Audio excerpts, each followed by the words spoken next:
ತಿಪಟೂರು ನಗರದ ಜನತೆಗೆ ಯಾವುದೇ ರೀತಿಯಲ್ಲೂ ಕುಡಿಯುವ ನೀರಿಗೆ ಸಮಸ್ಯೆ ಆಗಬಾರದು ಎಂಬ ಉದ್ದೇಶದಿಂದ ಶಾಸಕರು ಮತ್ತು ನಗರಸಭೆ ವತಿಯಿಂದ ಬೋರ್ವೆಲ್ಗಳನ್ನು ಕೊರೆಸಲಾಯಿತು. ತಿಪಟೂರು ನಗರದ ಜನತೆಗೆ ಕುಡಿಯುವ ನೀರಿಗೆ ಯಾವುದೇ ರೀತಿಯಿಂದಲೂ ಸಮಸ್ಯೆ ಆಗಬಾರದು ಎಂಬ ಉದ್ದೇಶದಿಂದ ಶಾಸಕರು ಕೋಟಿಗಟ್ಟಲೆ ಖರ್ಚು ಮಾಡಿ ಕುಡಿಯುವ ನೀರಿನ ಹಲವಾರು ಯೋಜನೆಗಳನ್ನು ಮಾಡುತ್ತಿದ್ದಾರೆ.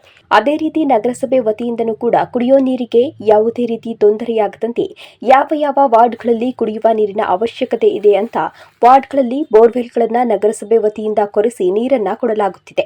ಅದೇ ರೀತಿ ಇಂದು ಗಾಂಧಿನಗರದಲ್ಲಿ ನಗರಸಭೆ ಅಧ್ಯಕ್ಷರಾದ ಯಮುನಾ ಧರಣೇಶ್ ಮತ್ತು ಕೌನ್ಸಿಲರ್ ನೂರ್ಬಾನು ಅವರುಗಳು ನಗರಸಭೆ ವತಿಯಿಂದ ಇಂದು ಬೋರ್ವೆಲ್ ಅನ್ನು ಕೊರೆಸಲಾಯಿತು.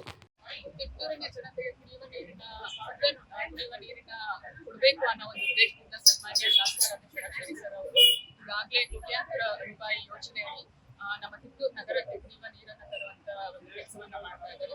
ಆ ಒಂದು ನಿಟ್ಟಿನಲ್ಲಿ ನಮ್ಮ ನಗರಸಭಾ ವತಿಯಿಂದಲೂ ಕೂಡ ಕಿತ್ತೂರು ಜನತೆ ಎಲ್ಲೂ ಕೂಡ ಕುಡಿಯುವ ನೀರು ಇಲ್ಲ ಅನ್ಬಾರ್ದು, ನೀರಿನ ತೊಂದರೆ ಇದೆ ಅಂತ ಹೇಳ್ಬಾರ್ದು ಅನ್ನೋ ಒಂದು ಉದ್ದೇಶದಿಂದ ಹಲವಾರು ಕಡೆ ನಾವು ಬೋರ್ವೆಲ್ ಅನ್ನು ಮುಗಿಸ್ತಾ ಇದ್ವಿ, ಜೊತೆಗೆ ಪೈಪ್ಲೈನ್ ಅನ್ನ ಮಾಡಿಸ್ತಿರುವಂತ ಕೆಲಸಗಳು. ಈಗಾಗಲೇ ನಾವು 20 ಬೋರ್ವೆಲ್ಗಳನ್ನ ಕೊರೆಸಿ ಆಲ್ರೆಡಿ ಮೋಟರ್ ಅನ್ನ ಬಿಡಿಸಿ ಈಗ ನೀರನ್ನು ಕೊಡ್ತಾ ಇದೀವಿ ಎಲ್ಲ ಚೆನ್ನಾಗಿದ್ದು. ಇನ್ನು ಮುಂದಿನ ದಿನಗಳಲ್ಲೂ ಕೂಡ ಈಗ 13 ಬೋರ್ವೆಲ್ಗಳನ್ನ ಕೊರೆಸೋದು ಈಗ ಕಿತ್ತೂರು ಜನತೆ